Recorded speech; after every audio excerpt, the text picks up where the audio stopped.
¡Hey! ¡Hola! Continuando con mi travesía en Portugal, en un video anterior les conté que tras 12 larguísimas horas de vuelo que me entumieron el sisirisco, pero que aproveché para volver a ver Deadpool y Wolverine, Godzilla X Kong y Venom 3 en el avión, mi primer destino portugués fue Aveiro, donde lo primero que hicimos fue tomar un paseo en barco moliceiro por los canales de esta ciudad, el cual pasa por debajo de los puentes de la amistad que, como su nombre lo dice, se acostumbra a colocar lazos de la amistad, y no dudé ni un segundo en poner uno que decía Killer Mario. Tú no tienes amigos. También pasa por las salinas, que es donde salan el bacalao antes de distribuirlo al mundo, y por último te lleva hasta la fábrica de cerámica, donde aproveché en tomarme unas foticos mamalonas que les estaré compartiendo en Instagram. Luego, después de zambutirme un buen waffle de kebab, fuimos a la playa de Costanova, donde hay unas olas espectaculares, pero el agua está más fría que el corazón de mi exnovia, lugar en el cual también están las famosas casas de colores cual si hubieran sido sacadas de la película del gato del sombrero, también el icónico faro de Aveiro desde donde se puede ver que ella no te ama, y por último una tienda de cannabis de donde me traje unos buenos porros en forma de gomitas, ciudad la cual me gustó tanto que sin duda podría vivir ahí. De hecho, nos aventamos una aventura en bicicleta que casi termina con mi hermana en el agua. Gente pendeja. La mera neta, mano. Han salido a la luz dos nuevas noticias sobre Daredevil Born Again. La primera es que el actor Eli Goose interpretará una versión joven de Matt Murdock en esta serie, lo cual generó dudas de por qué poronga no llamaron al actor Skylar Gardner para volver a interpretarlo. La cuestión es que como Eli tiene 11 años mientras que Skylar ya tiene 20, seguramente Marvel necesita un mocoso para flashback de Matt como niño y no de cuando ya alcanza el timbre, y por lo tanto es probable que también tengamos de regreso a su papá Jack Murdock, a su mamá Maggie y a su entrenador Stick. Y la segunda noticia es que en un nuevo spot de televisión vemos esta escena de Karen Page sangrada y llorando desconsoladamente, la cual seguramente pertenece a la misma escena de esta foto filtrada de hace meses, donde según rumores a nuestros tres protas salir después de un día duro en el trabajo en su despacho Nelson and Murdock, serán emboscados por Bullseye, quien le meterá tremendo balín en la cabezota a Foggy, y esa muerte es a la que el actor Charlie Cox se refiere con que su personaje sufrirá un enorme trauma al inicio de esta serie. Habrá muchas lágrimas de machos. En cuanto a Noticias Express, el nuevo mandamás de DC Studios James Gunn ha publicado esta foto junto al director Zack Snyder, la cual provocó comentarios de tres bandos. Por un lado, los que creen que se reunieron para ofrecerle a Zack dirigir una película del nuevo DCU. Por otro, los fans fieles al Snyderverse que se sienten traicionados de que su líder se haya reunido con el enemigo. Y por el otro, los que creen que le pidió consejos para que su Superman no se vea ridículo y visco. ¿Cuánto tiempo?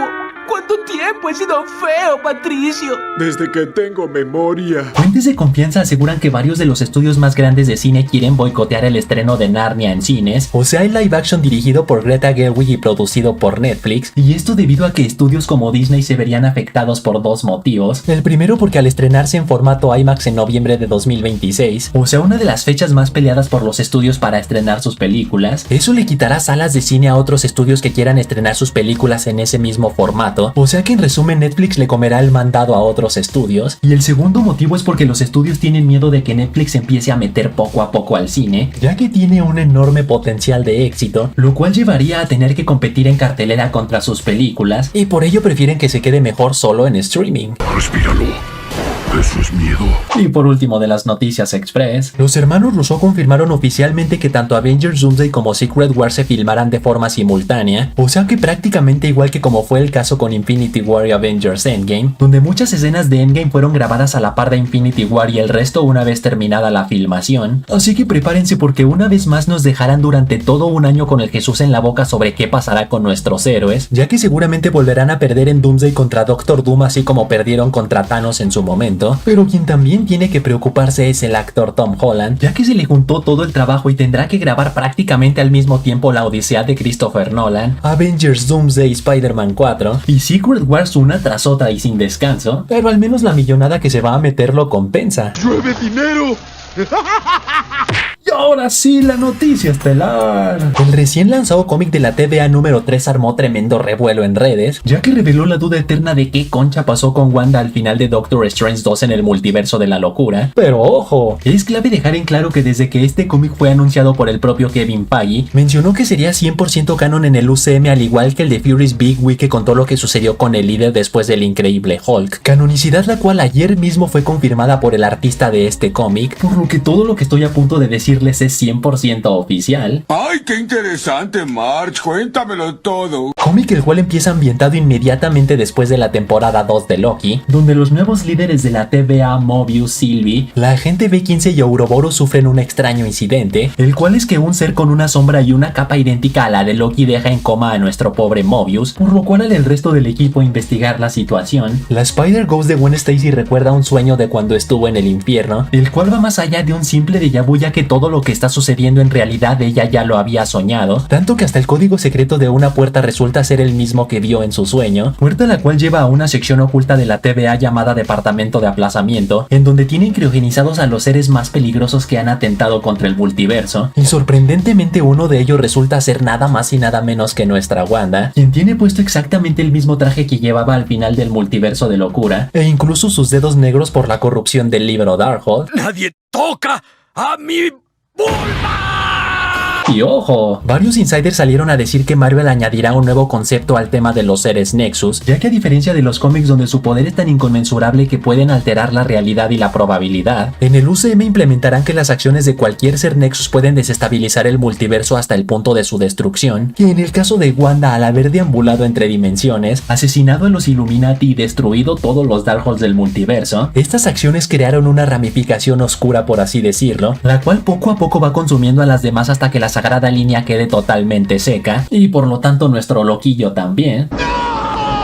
Razón por la cual la TVA inmediatamente arrestó a la belleza y fue internada en una unidad de contención especializada, lo cual encaja a la perfección con que hayamos visto la estatua de la bruja escarlata del monte Wundagore en el vacío en Deadpool y Wolverine, dando a entender que el destello rojo visto en esta escena de Doctor Strange 2 no fue su muerte por el aplastamiento de los escombros, sino más bien la captura por parte de la TVA y tal vez ella intentando resistirse, por lo que quién sabe, ¿será que a pesar de estar criogenizada, Wanda está manipulando la mente de Spider-Ghost para liberarla y ella fue quien le provocó su sueño? No lo sabemos, pero obtendremos esas respuestas cuando lancen el siguiente número el 19 de marzo. Y ojo, para quienes sigan dudando que este cómic sea canon en el UCM, la guionista de la serie de Loki, Catherine Blair, también escribió este cómic, lo cual no es coincidencia. También en números anteriores hemos visto la sala de Pais de Limón, la nueva sala desde donde vigilan el trono de Loki, y han hecho referencia a lo acontecido en Deadpool y Wolverine, aunque eso sí, no sé qué tan buena idea sea que estos eventos tan tochos se aborden en un cómic, ya que si de por sí muchas personas están cerradas a solamente ver películas del UCM pero series no, pues estarán todavía más cerradas a comprar un cómic para leerlo. Hubiera estado God que todo esto se abordara en la rumoreada serie de la TVA. Seguramente generaría más hype que series como las de Wonder Man y Ironheart. Nunca había visto tanta caca junta. Fue un espectáculo impresionante. Y así que hasta ahí, chavales, hasta ahí. Tú pon en los comentarios cuál fue el último cómic de Marvel que leíste. Y recuerden que pueden seguirme en Twitter, donde publico noticias, momazos, rumores y filtraciones. Y saludos para Tefa y su hermano Julio, Juan Gabriel Ruiz, JC García, El Patrón, Hero 15, Jesús Rivero, Diego López que dice: Killer, salúdame o eres fan de Kuno. Güey, no.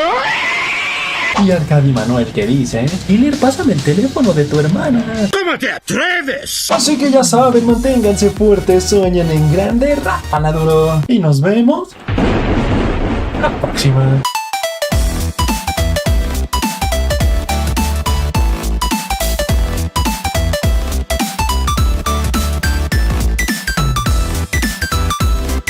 Y si pones en los comentarios la palabra guanábana te daré corazón.